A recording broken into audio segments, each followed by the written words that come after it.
Hey everyone, it's Dustin Nulf, Keller Williams Realty's the Dustin Nulf team, and the Full House LLC, Pittsburgh Property Management. How we all doing today? Today we are going to talk about the best way to generate leads. And I'm going to preface this video by saying if you're paying for buyer leads, you're nuts. Sorry. If I just offended you and you can't watch this any longer, fine. If I just offended you and you want to figure out how to generate buyer leads at no cost, that's what we're going to talk about today. Agents who are paying for Zillow and Trulia advertising and Realtor.com and Homes.com, I want you to understand that you're paying for those companies to take your job away, basically. At some point, these companies plan on replacing real estate agents with as much AI as possible and dumbing our job down to nothing. So every penny that you spend on those ads, you spend to put yourself out of a job in the future. Keep that in mind. And if you would just learn how to do your job right in the first place, you wouldn't need to pay them anything for leads. So we're going to talk today about how you can generate your own leads at no cost and get as many buyer leads as you want. Thank you for joining us. Before we get started, check the links below. I got great books that you should read below.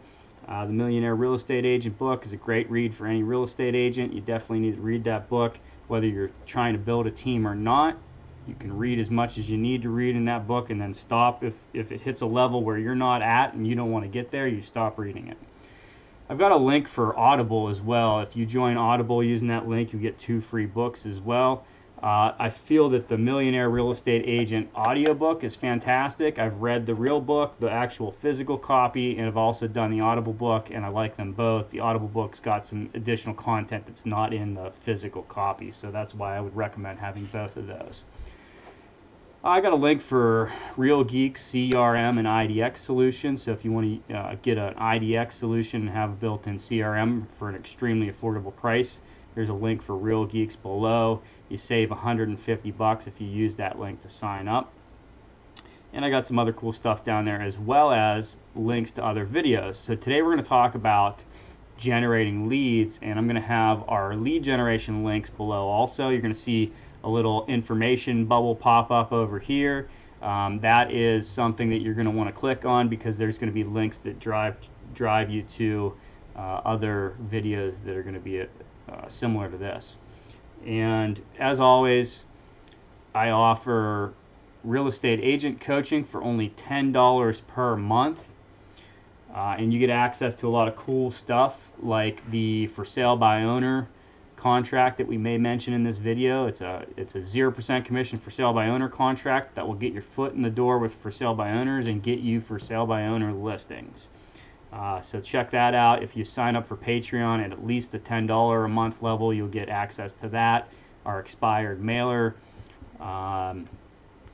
cool tracking spreadsheets and things like that that you can use in your everyday business. Things that you don't have to invent or create because I've already created it and you get it for super cheap.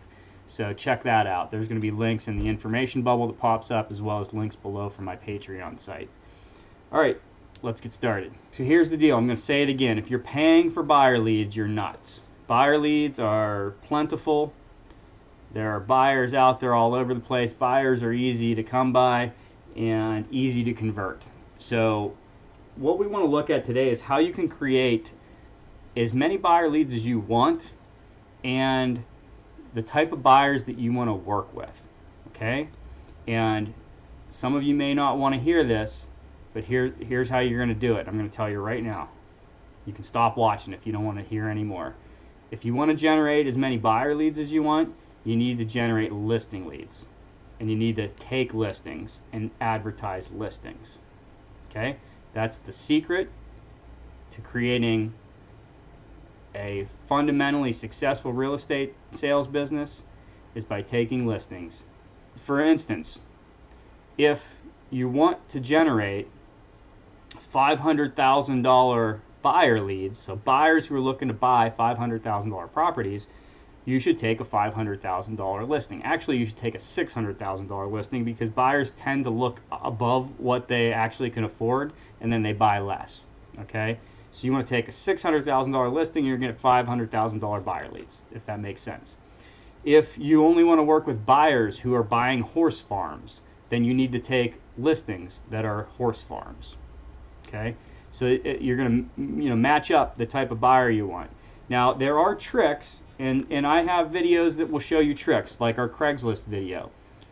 It'll be in the summary below. If you want to create buyer leads for those horse farms, you can create ads on Craigslist and find buyer leads that way without even having a listing. So you can do that. That works too, and you don't necessarily need a listing to generate those leads, and that video will show you how.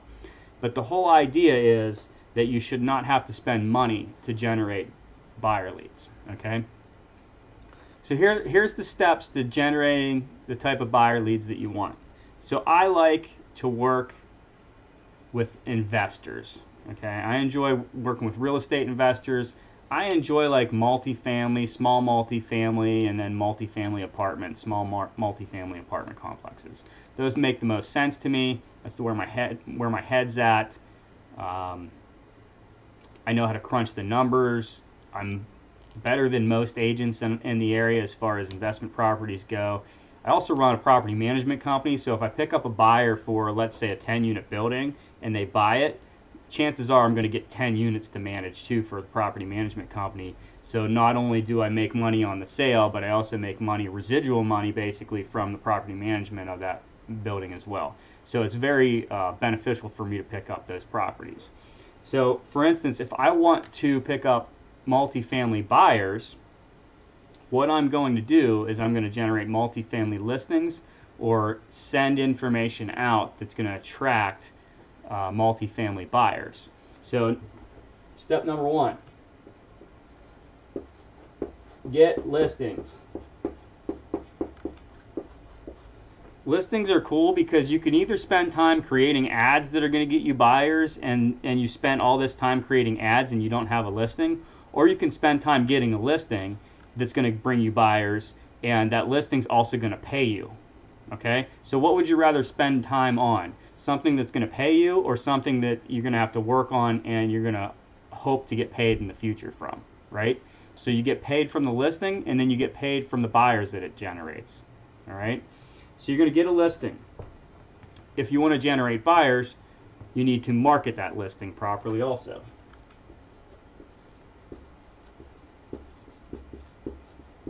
So you're going to advertise the listing, and you're going to advertise the listing in places that make sense, okay? Most agents, unfortunately, just rely on their broker to advertise listings. That's not the way you should be doing it. If you put it in the MLS, your broker's already subscribed to ListHub and a couple other services, so it syndicates out to them and it's being advertised on websites. The thing is that depending on the broker you work for, do you really know if the leads are coming back to you, okay? If you're relying on the broker to get the leads back to you, then you're going to probably not be dealing with too many leads, unfortunately, because most brokers like to harvest the leads and then give them out to the agents that they prefer, or they charge a referral for the leads that they generated off of your listing. Most brokers do that. Sorry. So if you want to generate your own leads and make sure that you're working with your own leads, you need to market your listings in special areas that your broker's not already marketing. So for example, if I pull in a nice multifamily listing, I'm going to advertise it to things like Facebook groups for investors that are in this area. I'm going to advertise it to my database of investors, which is 700 local investors.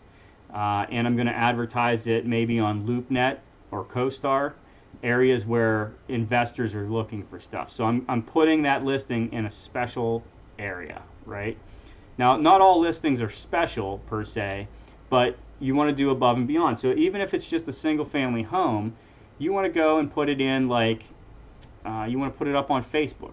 Put it up on the Facebook marketplace. Put it up if there's a Facebook group for homes for sale in that neighborhood. Put it up on that group and become a member of that group. If there's like a yard sale or garage sale group for that neighborhood in Facebook, put it up on that group. So you're going to put it in front of the people who are more likely to buy it or know a buyer for that property. And then you're going to get people that refer people to you, or you're also going to get people that see it. Like, for instance, if you put it up in a yard sale group for that neighborhood, and you say, hey, I just wanted to let all the neighbors know that we just listed this property. This is your chance to choose your own neighbor. Who do you know is looking to buy a property in your neighborhood? You're going to get references, you're going to get referrals for people that are going to buy, and then you're going to get the nosy neighbor who's like, well, I'm thinking about selling my property next year. Maybe I should give this person a call because it looks like they're advertising this property all over the place. That's great. So then you end up getting listings out of it too. Okay, so the proper marketing of listings is going to get you more listings as well as buyers. Okay, so you're going to get the listing, you're going to market the listing, and we're going to talk about pre-listing marketing also.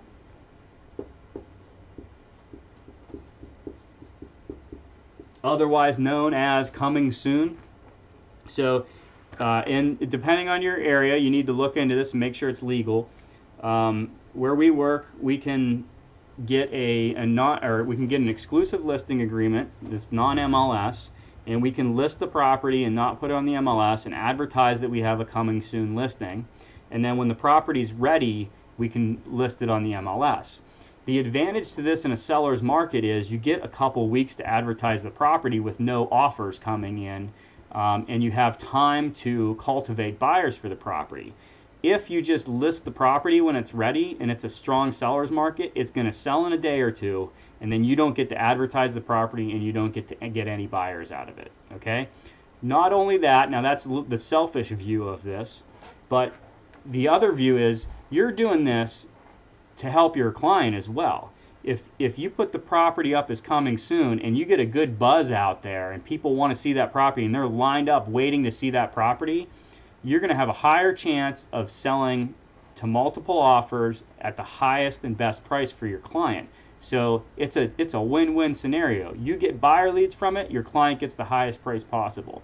So do pre-listing marketing where you're doing coming soon. Talk to your broker about that. Make sure you're doing it legally, and do not just take my word on it that it's legal in your area. You need to get advice. Okay? And then we're going to do actual marketing when it's listed. So let's just call this listing marketing. Again, I mentioned Craigslist. Check out the Craigslist links below for the videos on how to advertise on Craigslist. Not all markets are great for Craigslist, but in our area we get a lot of leads from Craigslist, so we put our properties up on Craigslist. No matter what the value of the property is, we put it up on Craigslist and we generate leads out of it. So that's one of those things that you're going to do that's kind of above and beyond what your broker's paying for. Facebook Marketplace is a good place. If there's any sort of buyer groups, like we had mentioned, the yard sale and garage sale groups, those are great resources for you to market the property. So actually, I said 3 or 4 steps. It's only 2 steps, really. That's it. Get listings, market listings. You're going to get buyers, and you're not going to have to pay for them. All right. And the cool thing is if you get a lot of buyers, then you can start giving those buyers out, and you charge for them, right? You charge a referral for those buyers and say, hey, I got buyer leads. Will you pay me a referral if I give you a buyer lead? You're going to get an agent that says sure, and then now you got almost passive income coming in out of it.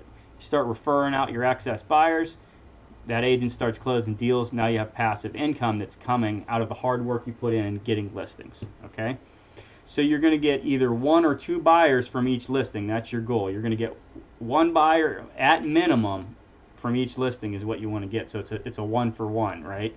Or we call it a 2 for, because you get the listing and then you get a buyer out of it, so you got 2 for the price of 1. Okay.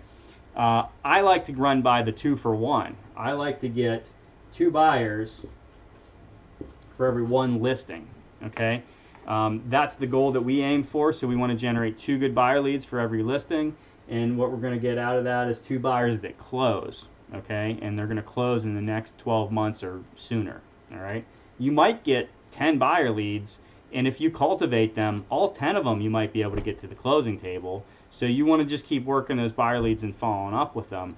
But we want to get 2 solid buyers that are going to close in the next year or less out of every listing. So that's the goal. That's a good goal to have. And as I stated before, you're going to be able to control your buyer type and your buyer's average sale price and all that sort of stuff by controlling the listings that you take. If you take beat up listings, you're going to get beat up buyers. Not to offend anyone, but you're going to get like those cheapos, like in Pittsburgh, it's like the $40,000, $60,000 properties. You're going to get everybody and their brother wants to buy those properties, but most of the people that call you on them don't have any money and they're not qualified.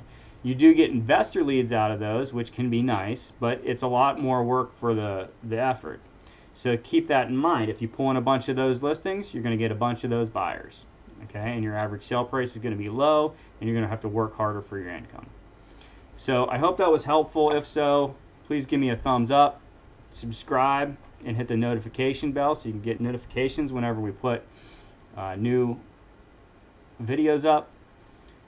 And please check out the links below. We have great links for Real Geek CRM IDX. And check me out on Patreon. We do real estate coaching for only $10 a month, and we have a lot of cool downloads that are available only to those $10 a month members and higher. Appreciate you watching. See you again soon.